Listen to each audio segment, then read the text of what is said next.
Are you getting ready to take the Ftce Exceptional Student Education Exam? That's exam code 061.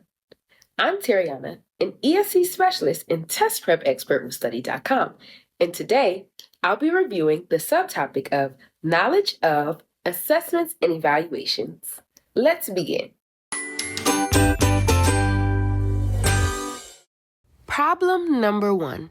A teacher has reached the end of her unit and wants to get one last sample of her students' level of understanding of the quadratic formula. She hands out an assignment that the students are to complete before they leave class. Which type of assessment will be given after the students complete their last assignment in the unit? A. Summative.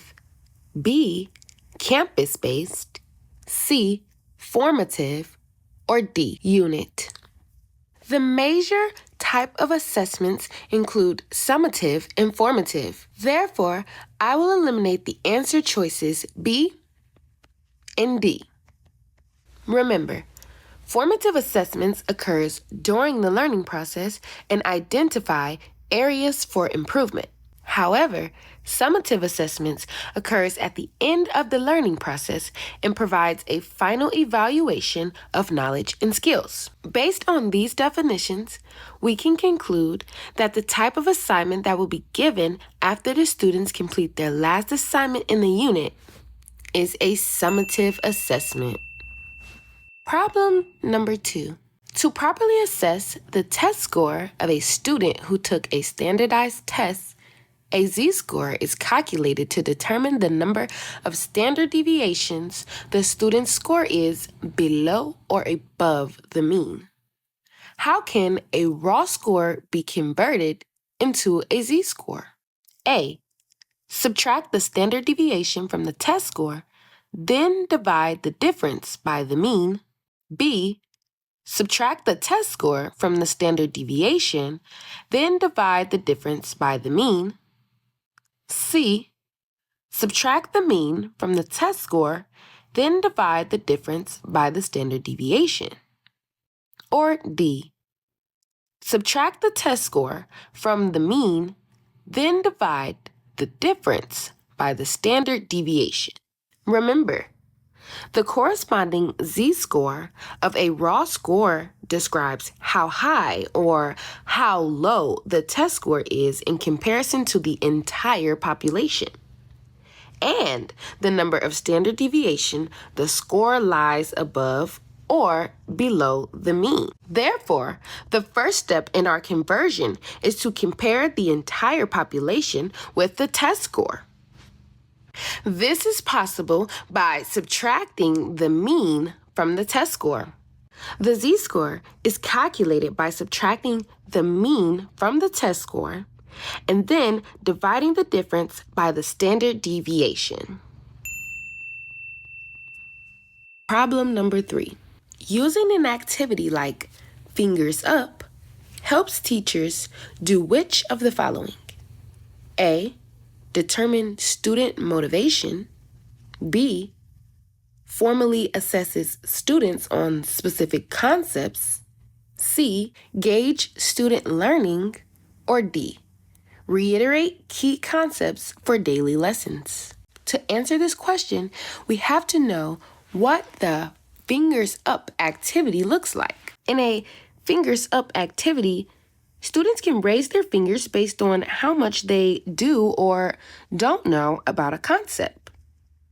One finger would represent the student needing more help, while 5 would represent full understanding. This activity does not determine student motivation or assess them. Neither does it reiterate key concepts for daily lessons.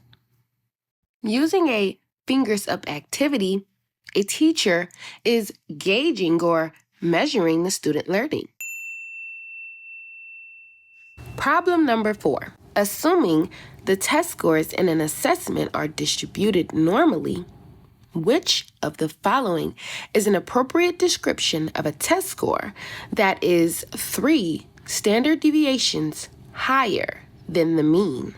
A. the student's score is better than 50% of the population that took the test.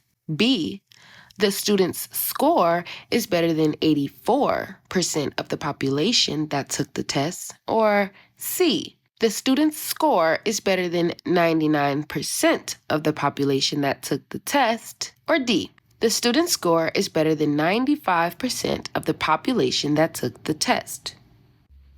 When answering questions about standard deviations, always remember this image.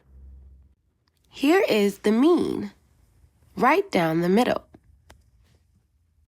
If the student scored 3 standard deviations higher than the mean, the student would have scored in this percentile, meaning the student would have scored 99.7% higher than the mean. The best estimate of 99.7 is C. The student's score is better than 99% of the population that took the test. I hope this video was helpful.